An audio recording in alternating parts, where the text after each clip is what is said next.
The rain hammered down on the busy city streets like angry fists.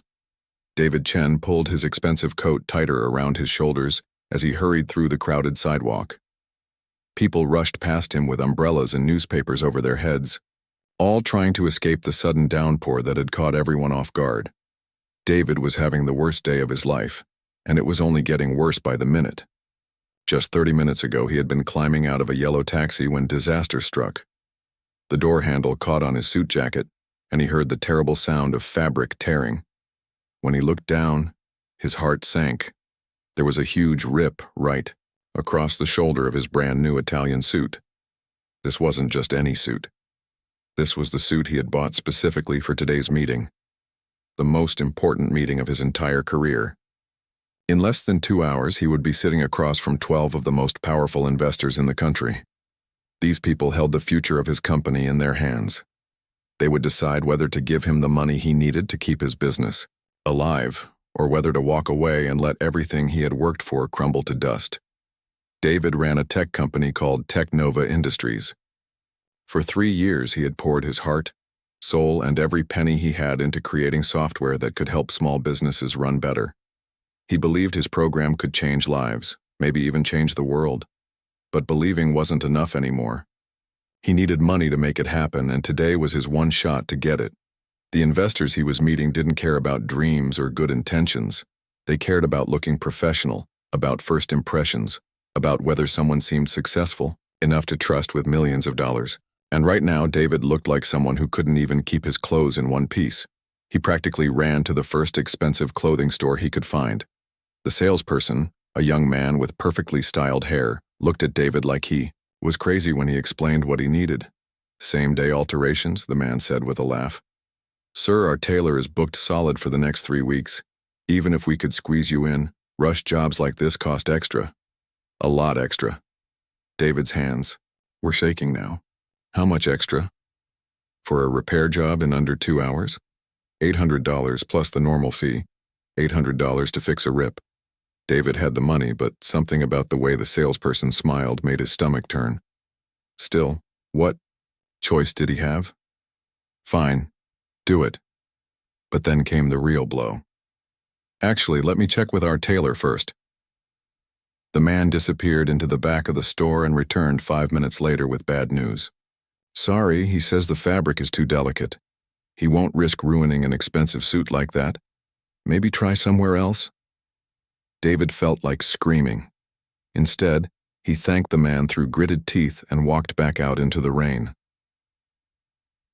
The next store was even worse.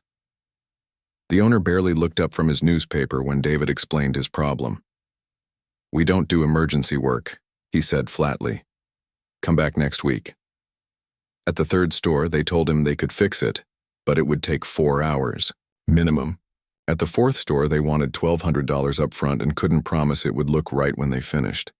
By the fifth store, David was starting to panic. Real, honest-to-goodness panic.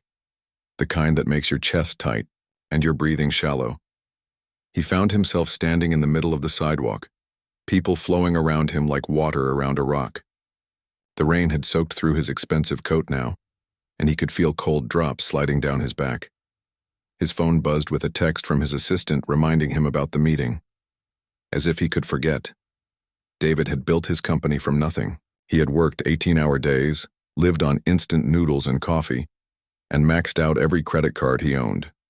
He had sacrificed friendships, missed family gatherings, and turned down job offers from bigger companies because he believed in what he was doing. He believed his software could help people like his grandmother, who had run a small restaurant for 40 years but never quite figured out how to manage her books properly. He believed it could help people like his neighbor, who made beautiful pottery but struggled to keep track of orders and inventory, but none of that mattered if he couldn't get through this meeting. And he couldn't get through this meeting looking like someone who couldn't take care of himself. The rain was getting heavier now, turning from drops into sheets of water that made it hard to see more than a few feet ahead. David ducked into a narrow alley between 2 tall buildings, hoping to find some shelter while he figured out what to do next. Maybe he could buy a new suit somewhere. Maybe he could postpone the meeting. Maybe he could just give up and accept that some dreams weren't meant to come true. That's when he saw it. At the far end of the alley, barely visible through the rain, was a small shop with a flickering neon sign. Most of the letters had burned out, but he could just make out the words Rosa's alterations. Through the foggy window, he could see a warm yellow light and the shape of someone bent over what looked like a sewing machine. David hesitated. This wasn't the kind of place where someone like him usually went. The building was old, probably older than he was.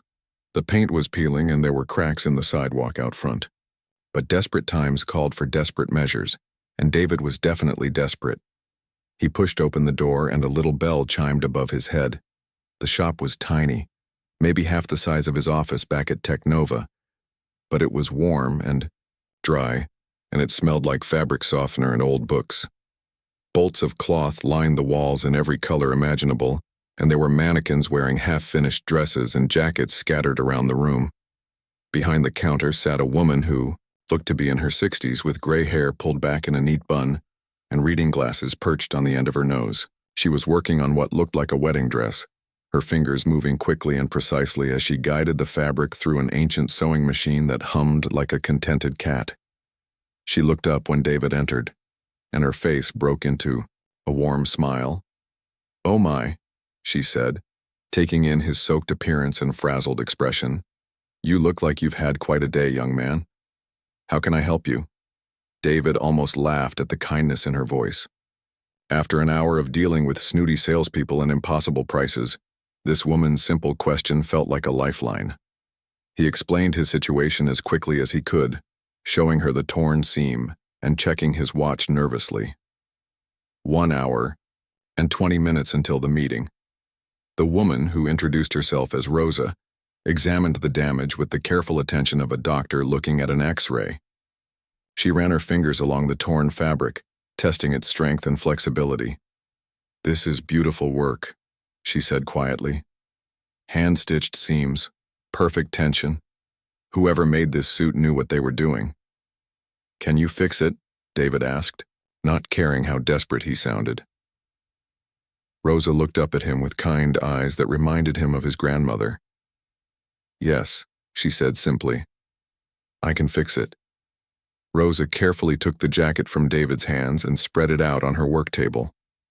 The overhead light cast a warm glow over the fabric as she examined every inch of the damage. David watched her work, noticing how her weathered fingers moved with the confidence of someone who had been doing this for decades. "You know," Rosa said without looking up, "I've been fixing clothes in this neighborhood for 35 years. I've seen everything from wedding dress emergencies to prom night disasters. But I don't think I've ever had someone quite so worried about a business meeting." David let out a nervous laugh. "This isn't just any meeting. These investors, they're the kind of people who notice everything. The way you dress, the way you shake hands, even the way you sit in your chair. If I walk in there looking like I can't take care of myself, they'll assume I can't take care of their money either." Rosa nodded thoughtfully as she threaded a needle with silk thread that perfectly matched the suit's color. "My late husband used to say that clothes don't make the man, but they sure can break him if he's not careful."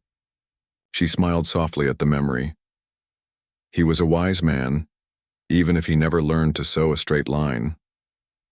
As Rosa began working on the tear, David found himself relaxing for the first time all day. There was something soothing about watching her. Steady hands guide the needle through the fabric. Each stitch was perfect, invisible almost, as if the tear had never existed. "What kind of business are you in?" Rosa asked, her eyes still focused on her work. David hesitated. He was used to giving polished elevator pitches to potential investors, but something about Rosa's genuine curiosity made him want to give a real answer instead. "I make software for small businesses, programs that help people keep track of their money, their inventory, their customers, that kind of thing." "Ah," Rosa said, pausing in her stitching. "Like a computer program?" "Exactly. See, most small business owners are really good at what they do. They can bake amazing cakes or fix cars or cut hair better than anyone. But the business side of things, the paperwork and accounting and all that stuff, it's hard. And expensive software is usually made for big companies with big budgets." Rosa's hands had stopped moving entirely now. She was looking at David with an expression he couldn't quite read. So your program would help people like me? Well, yes. That's the idea anyway. David felt a familiar excitement building in his chest. This was why he had started Technova in the first place. Small business owners shouldn't have to choose between being good at their craft and being good at business. The right tools can help with both. Rosa set down her needle and walked over to a small desk in the corner of the shop. It was covered with stacks of paper, receipts, and handwritten notes. She picked up a thick folder and brought it back to the work table. This, she said, opening the folder to reveal pages and pages of meticulous handwriting, is how I keep track of everything. Every customer, every job, every penny that comes in and goes out. I write it all down by hand because I never learned how to use those computer programs properly. David looked at the pages in amazement. Rosa's records were incredibly detailed and perfectly organized. She had tracked everything from seasonal trends in her business to which types of repairs took the longest. It was better bookkeeping than some of the big companies he had worked with. This is incredible, he said honestly. You've built a complete business intelligence system by hand. Do you realize how valuable this kind of information is?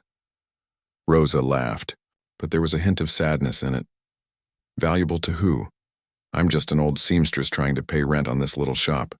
Some months I barely break even. Last month my sewing machine broke down and I had to choose between fixing it and paying the electric bill. She picked up her needle again and continued working on David's jacket. Her stitches were even more careful now, each one placed with surgical precision. You want to know the truth?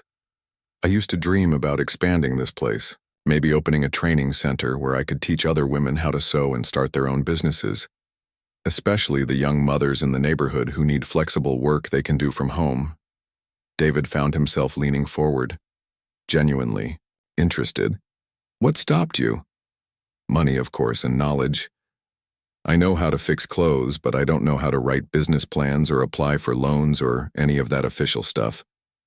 When I went to the bank 5 years ago, they looked at me like I was asking them to fund a lemonade stand.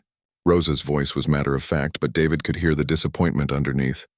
I had it all figured out, she continued, her hands never pausing in their work. I could teach 10 women at a time, help them buy their own machines, even help them find customers. Some of them are so talented, they just need someone to believe in them and show them how to turn their skills into real income. David watched Rosa work and found himself thinking about his grandmother again. She had run a restaurant for 4 decades, feeding 3 generations of families in their neighborhood.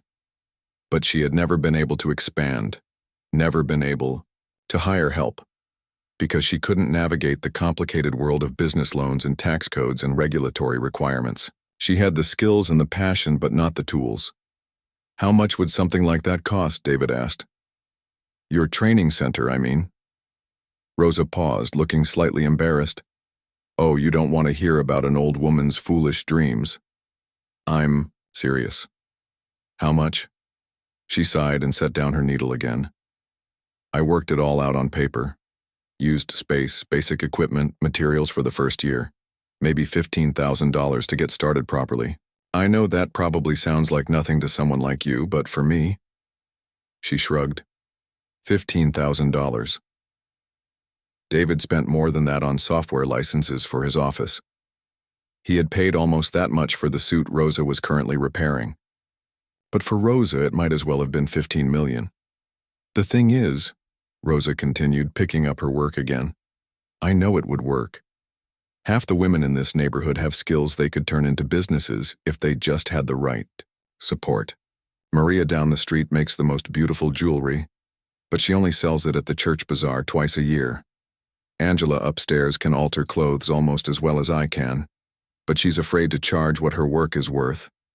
Give them the right tools and the right confidence, and they could all be running their own shops.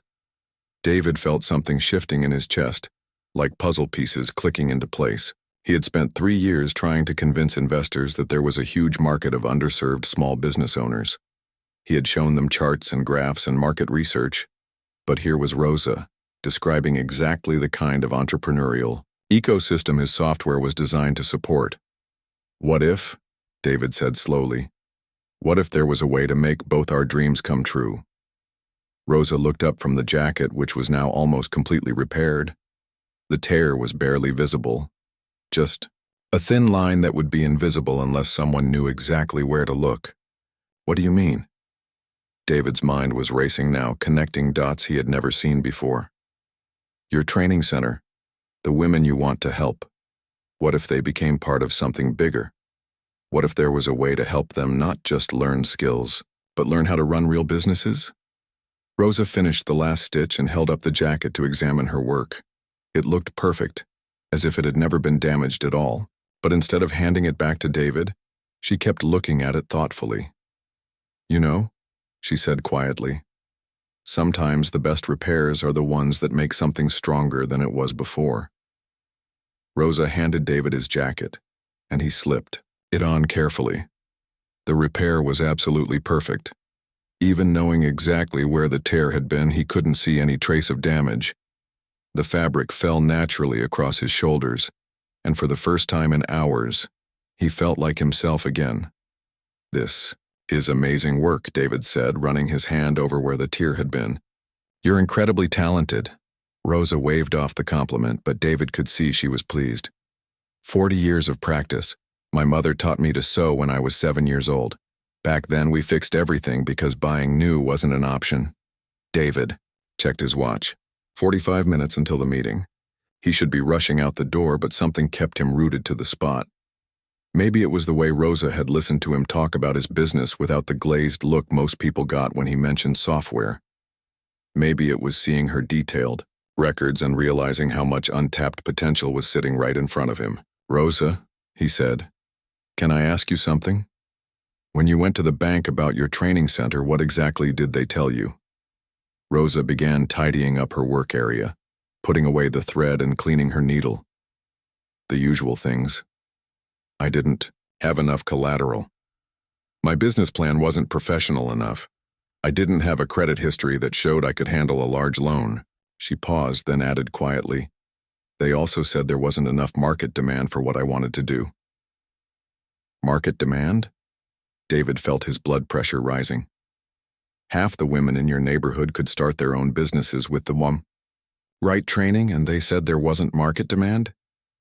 That's exactly what I told them, Rosa said with a bitter laugh. I brought letters from 12 women who said they'd pay for classes. I showed them how much money they could make if they had their own tailoring businesses, but the loan officer just looked at me like I was making it all up. David thought about the investors he was about to meet. They would want to see market research, growth projections, and profit margins. They would want proof that people like Rosa existed and that they were willing to pay for solutions. But Rosa was living proof sitting right here in front of him. What if I told you, David said slowly, that everything you just described is exactly what my software is designed to help with? The business planning, the record keeping, the customer management, even the loan applications. Rosa stopped cleaning and looked at him carefully. What are you getting at? David's mind was working faster than it had in months. You said you had 12 women ready to take classes. What if we started with them? What if I provided the software and the business training, and you provided the skills training? We could prove that your idea works on a small scale first. I don't understand. Why would you want to help me? You don't even know me. That stopped David cold. Why did he want to help her? An hour ago, he had never heard of Rosa. He had been focused entirely on his own problems, his own meeting, his own future. But something had changed while watching her work. Maybe it was seeing someone who had the same entrepreneurial spirit he did, but without access to the resources he took for granted. Because, David said, surprising himself with his honesty, I started my company to help people like you, but I've spent so much time talking to investors and writing business plans that I forgot what that actually meant. You're not just a potential customer. You're the reason my software exists. Rosa sat down heavily in her chair, looking overwhelmed. This is a lot to think about, and you have your meeting to get to. David glanced at his watch again. 35 minutes. He should be in a taxi by now, reviewing his presentation notes and psyching himself up to face the investors. Instead, he found himself pulling out his phone. What are you doing? Rosa asked. Calling my assistant. I'm going to be a few minutes late to the meeting. Oh no, Rosa said, standing up quickly. Don't do that because of me. This meeting is important to you. It is important, David agreed, already dialing. But maybe not for the reasons I thought. His assistant picked up on the second ring. David, where are you? The investors are already gathering in the conference room. Tell them I'll be there in 20 minutes. Something came up. Something came up? David, these people flew in from all over the country. You can't just... 20 minutes, Lisa, I promise. David hung up before she could argue further. Rosa was staring at him like he had lost his mind. You're going to be late to the most important meeting of your life because of an old seamstress and her impossible dreams. They're not impossible, David said firmly. And you're not just an old seamstress. You're an entrepreneur who's been running a successful business for 35 years. You've identified a market need, developed a solution, and even pre-sold your services. That's more than most startups can say. Rosa laughed, but it wasn't the bitter laugh from before. This one was lighter, almost hopeful. You really think my training center could work? I don't think it could work. I know it could work. But more than that, I think it could be the model for something much bigger. David began pacing around the small shop, his excitement building. What if we didn't stop at 12 women?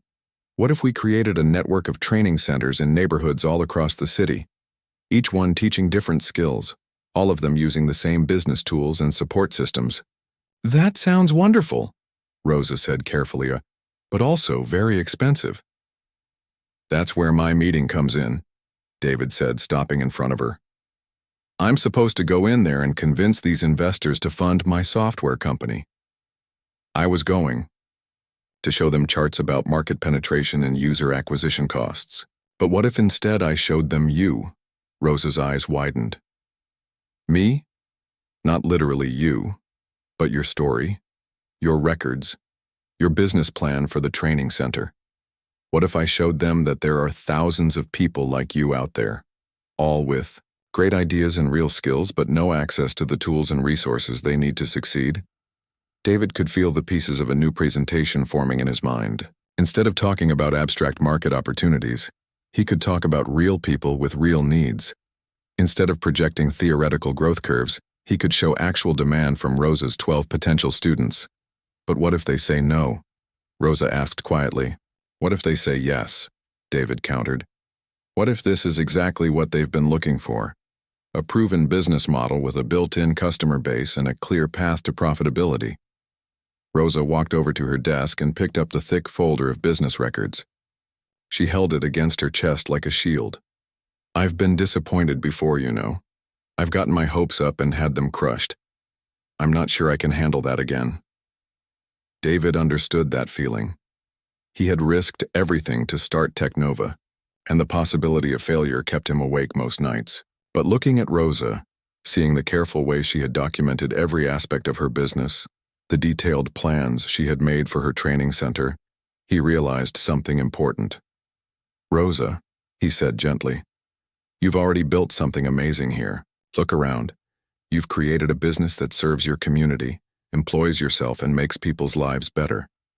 Whether or not we expand it, whether or not the investors say yes, you've already succeeded.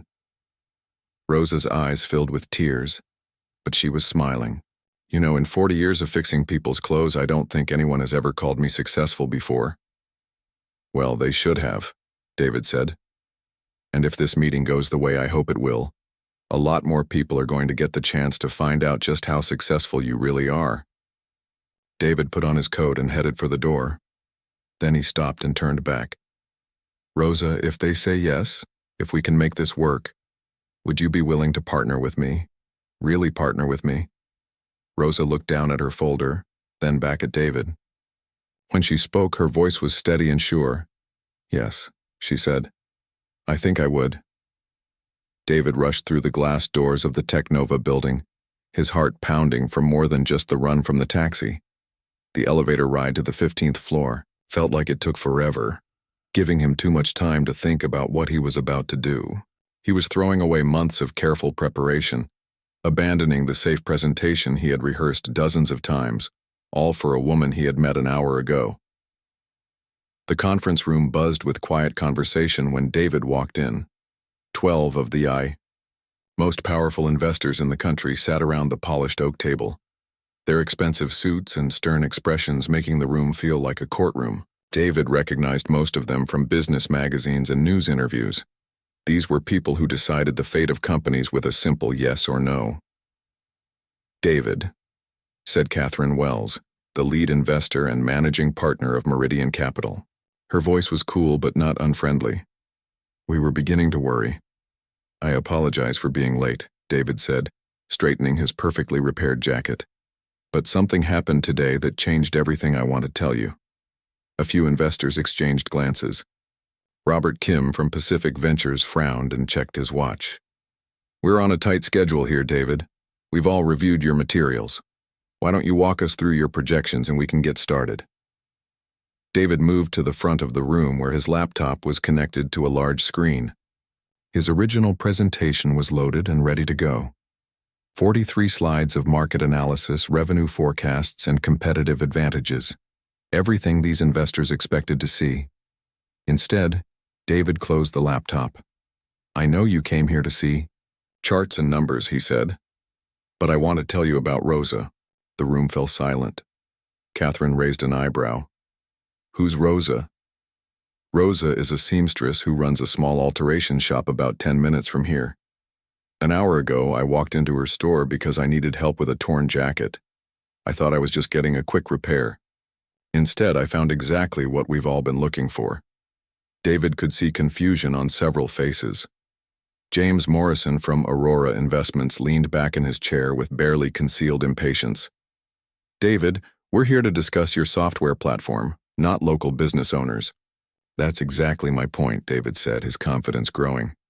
"For the past 3 years, I've been telling you there's a huge market of underserved small business owners out there. You've asked me to prove it with research and statistics, but Rosa is living proof." David began walking around the table as he spoke, making eye contact with each investor. "Rosa has run her business for 35 years. She keeps meticulous records by hand because she never learned to use business software. She's identified opportunities for expansion and even developed a complete business plan for a training center that would serve other entrepreneurs in her community." "And?" prompted Catherine.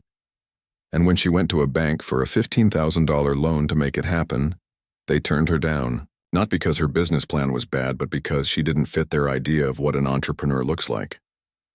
David pulled out his phone and showed them photos he had taken of Rosa's handwritten records. "Look at this organization. Look at this attention to detail. She's tracked seasonal trends, customer preferences, profit margins, everything. She's doing business intelligence analysis without even knowing that's what it's called." The investors began leaning forward, studying the images on David's phone as he passed it around the table. "This is impressive record-keeping," admitted Patricia Chen from Summit Partners. "But what does this have to do with your software?" David felt the energy in the room shifting. They were listening now, really listening. "Everything. Rosa represents thousands of entrepreneurs just like her. People with incredible skills and business instincts who are being held back by lack of access to modern tools and resources." He moved back to the front of the room. "You want to know about our target market? Rosa has 12 women ready to pay for business training classes. 12 customers she identified and pre-sold, without any marketing budget or fancy advertising. That's better customer validation than most startups ever achieve." Robert Kim was taking notes now. "What kind of training?" "Sewing and alterations, but that's just the beginning. Rosa's vision is to create a network of women entrepreneurs, each teaching their own skills while building their own businesses. Think about it. One training center becomes 10, 10 becomes 50. Each location needs business software, payment processing, customer management, inventory tracking." David could see the investors doing mental calculations. Catherine was nodding slowly. "You're talking about a franchise model." "Not exactly a franchise, more like a cooperative network. Each business owner maintains independence while sharing resources and knowledge. The software becomes the backbone that connects them all. James Morrison set down his pen. What's the investment thesis here, David? Are you asking us to fund your software company or this woman's sewing classes? This was the moment David had been building toward. I'm asking you to fund both. Rosa becomes our first pilot partner. We provide the technology platform and business development support. She provides the proof of concept and the pathway into underserved markets. The room erupted in quiet murmurs as investors discussed the idea among themselves. David waited, his hands steady despite his racing heart. Catherine spoke first. It's an interesting approach, but there are significant risks. What if this Rosa doesn't succeed? What if the model doesn't scale? We'd be betting our investment on one person in one neighborhood. But that's exactly how every great business starts, David replied. With one person who sees an opportunity everyone else missed. McDonald's started with one restaurant. Starbucks started with one coffee shop. Facebook started in one college dorm room. Patricia Chen leaned forward. What makes you think Rosa's model will work beyond her specific situation? David had been hoping for this question. Because the problems she's solving aren't unique to her neighborhood. Every city has talented people who lack access to business resources. Every community has potential entrepreneurs who are being overlooked by traditional funding sources. He pulled up a map on his phone showing Rosa's neighborhood. Within a 3-block radius of Rosa's shop, I guarantee you, we can find at least 20 people with marketable skills and entrepreneurial ambitions. Multiply that by every similar neighborhood in every major city, and you're looking at a market of millions. Robert Kim was studying the financial projections David had abandoned earlier. Your original model projected break-even in 18 months. How does this partnership approach affect that timeline? It accelerates it, David said confidently. Instead of spending millions on customer acquisition and market education, we start with customers who already understand their needs and are ready to pay for solutions. Rosa's 12 students become our first user base. Their success stories become our marketing. Their referrals become our growth strategy. The investors spent several minutes discussing among themselves in hushed tones. David tried to read their expressions but found it impossible. These were people who had perfected the art of keeping their thoughts hidden during negotiations. Finally, Catherine looked up.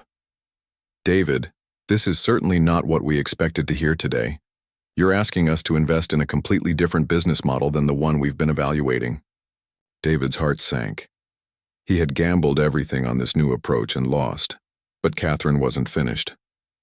However, it's also the most compelling investment thesis we've heard in months. You're not just selling software anymore. You're building an ecosystem. The room fell silent again. David could hear his own heartbeat. We're not ready to make a final decision today, Catherine continued. But we'd like to meet this Rosa of yours. We want to see her records, hear her plans, and understand her vision firsthand. David felt like he might collapse with relief. She'll be honored to meet with you. James Morrison smiled for the first time all afternoon. David, you came in here with a torn jacket and left us with something to really think about. That's either brilliant strategy or incredible luck. David laughed, touching the spot where Rosa had made her perfect repair. Maybe it's both. 3 months later, David stood at the back of what used to be Rosa's tiny alteration shop, watching in amazement as the space buzzed with activity. The single room had expanded into 3 connected storefronts, creating the Rosa Community Business Center. Sewing machines hummed alongside computers, and the air filled with the sounds of productive work and quiet conversation in multiple languages. At the center of it all was Rosa herself, no longer hunched over a single machine but moving confidently between workstations, offering guidance to the 12 women who had become her first students. They weren't just learning to sew anymore. Each woman was building her own business, supported by David's software and Rosa's practical wisdom. I still can't believe this is real, said Maria, looking up from the beautiful leather purse she was crafting. Just 3 months ago, she had been selling her handmade jewelry only at church events. Now she had an online store, a customer database, and orders coming in from 3 different states.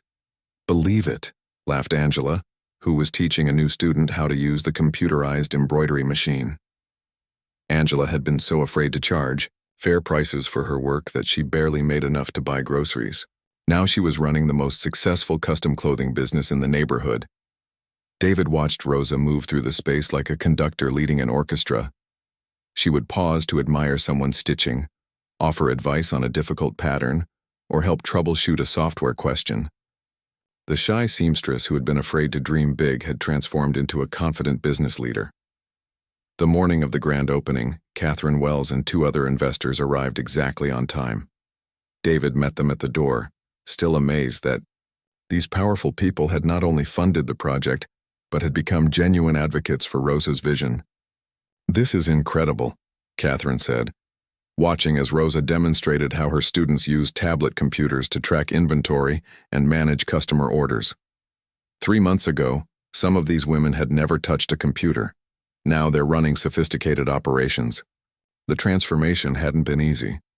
There had been technical challenges as David's team worked to make the software simple enough for people with no computer experience. There had been cultural barriers as some women struggled to see themselves as business owners rather than hobbyists. There had been financial worries as the initial investment stretched to cover equipment, training, and the expansion of the physical space. But Rosa had held everything together with her steady presence and unshakable belief in her students' potential. When Maria got overwhelmed by tax paperwork, Rosa sat with her for hours until it made sense. When Angela's first big customer complained about a delayed order, Rosa helped her craft a professional response that turned the complaint into a testimonial. Most importantly, Rosa had insisted from the beginning that this wasn't charity or a social program. It was business, real business with real expectations and real rewards. "I want you to meet someone special," Rosa said, approaching the group of investors with a young woman who looked barely out of her teens. "This is Carmen," Rosa continued. "She just turned 19 and she's been with us for 2 months. Carmen, tell them about your business." Carmen looked nervous but spoke clearly. "I make children's clothes and baby blankets. I learned to sew from my grandmother, but I never thought I could make money from it. Rosa taught me how to price my work properly and how to find customers online. Last week I made more money than I ever made at my part-time job at the grocery store." Catherine smiled warmly. "That's wonderful, Carmen. What's your goal?" "I want to save enough money to go to community college for business classes. And someday, I want to open my own shop and teach other young mothers how to support their families doing something they love." After Carmen walked away, Robert Kim shook his head in amazement. "She's 19 years old, and she's already thinking about franchising. That's remarkable." But the real surprise came when Rosa gathered everyone together for the official ribbon-cutting ceremony. Local news cameras had arrived, along with the mayor and several city council members. What should have been a simple celebration turned into something much more significant. "Before we cut this ribbon," Rosa said, her voice carrying clearly through the crowd, "I want to make an announcement. This center has been so successful that we've received requests from communities across the city to start similar programs." She paused, looking directly at David and the investors. "I'm proud to announce that next month we'll be opening our second location in the Riverside neighborhood, followed by centers in Oak Hills and Maple Grove. Each location will be run by women from this program who are ready to become trainers and business mentors themselves." The crowd erupted in applause, but David felt his knees go weak. This was the first he had heard about expansion plans. He caught Rosa's eye, and she gave him a small, mischievous smile. After the ceremony, as the crowd began to thin out, David pulled Rosa aside. "4 new locations? When did you plan all this?" "Last week," Rosa said calmly. "Angela and Maria came to me with the idea. They've been getting calls from women in other neighborhoods who want to join the program, but it's too far for them to travel here every day." She showed David a thick folder, similar to the one she had kept for her own business, but much larger. "I've been tracking everything: applications, success rates, profit margins, student satisfaction. The data shows we're ready to expand." David flipped through the pages, seeing the same meticulous record-keeping that had impressed him 3 months ago. but on a much larger scale. Rosa had documented every aspect of the program's success and identified the key factors that would make expansion possible. But Rosa, expansion means more investment, more risk, more complexity. Are you sure you're ready for all that? Rosa laughed, the same warm laugh that had put him at ease in her tiny shop. David, I've been ready for this my whole life. I just needed someone to believe it was possible. Catherine Wells approached them, having overheard the conversation. Rosa, I have to ask.